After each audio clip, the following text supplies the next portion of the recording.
झारखंड राज्य के गुमला जिले के घाघरा थाना क्षेत्र के घुघरूपाठ गांव में खदी उरांव की बीते दिन हत्या होने के बाद उसके चिता में आग भी नहीं लगी थी कि उसी गांव में हत्या के आरोपी को ग्रामीणों ने पीट पीट कर हत्या कर दी। जानकारी के अनुसार खदी उरांव की हत्या बिमारला बॉक्साइट माइंस के सुनील होटल के समीप कल दोपहर धारदार हथियार से गला काट कर दी गई थी, जिसके बाद घाघरा पुलिस को सूचना देने के बाद भी घाघरा पुलिस नक्सली इलाका होने के कारण चौकीदार के माध्यम से शव को मंगाकर पोस्टमार्टम कराकर परिजनों को सौंप दिया। इधर दूसरे दिन सुबह हत्या के कथित आरोपी रामचंद्र उरांव की भी ग्रामीणों ने पकड़कर पिटाई कर दी, जिसके बाद पुलिस को सूचना मिली तब भी पुलिस उस गांव में नहीं गई बल्कि चौकीदार को भेज दिया। चौकीदार गांव से किसी तरह रामचंद्र को पुलिस पिकेट बिमरला तक लाया, जहां पर एम्बुलेंस से उसे घाघरा भेजा जा रहा था। रास्ते में उसकी मौत हो गई।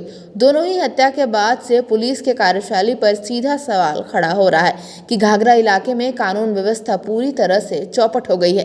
पुलिस का काम सिर्फ पोस्टमार्टम कराकर परिजनों को सौंपना रह गया है।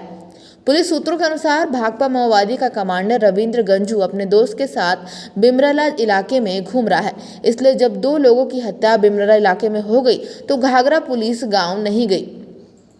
नक्सलियों द्वारा पुलिस को ट्रैप करने की योजना थी, इसलिए पुलिस खादी के बाद रामचंद्र के शव को चौकीदार के माध्यम से गुमला लेकर आई और जिले के एसपी हरदीप पी जनार्दन ने बताया कि खदी उरांव की पत्नी रामचंद्र उरांव से अवैध संबंध होने के कारण ये हत्या हुई है और एसपी ने दोनों हत्याकांड का खुलासा 8 घंटे के अंदर होने की बात कही है। घाघरा थाना अंतर्गत बिमरला पिकेट के पास एक गुंदरू गांव है, वहाँ पे परसों खदी उरांव करके एक लड़का का मर्डर हुआ था। फिर हम बॉडी ला के पोस्टमार्टम करके हम लोग एफआईआर रजिस्टर किया था।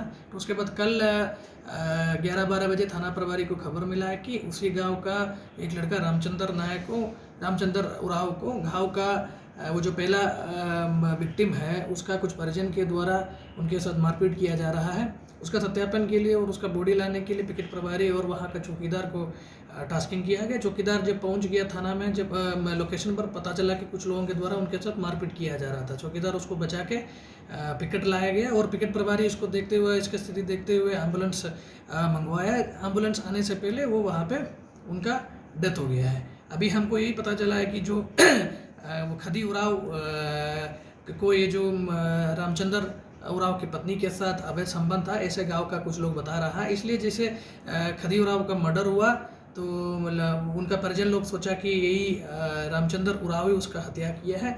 उसी में बाताबाती हुआ और उसी में मारपीट हुआ है और मारपीट के क्रम में इनका मृत्यु हो गया है। अभी हम बॉडी लाके हम मजिस्ट्रेट के सामने मेडिकल बोर्ड के द्वारा हम पोस्टमार्टम करवाया है। हम लोग एफआईआर रजिस्टर कर दिया है।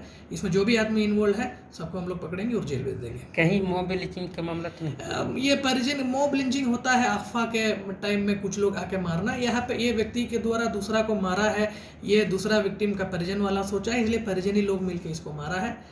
इसमें मॉब लिंचिंग हो या लोग मर्डर के कारण यही मर्डर किया है उस सोच के कारण ये लोग मारा है, उस टाइप का मॉब लिंचिंग का मामला नहीं है। गुमला से अजीत सोनी की रिपोर्ट।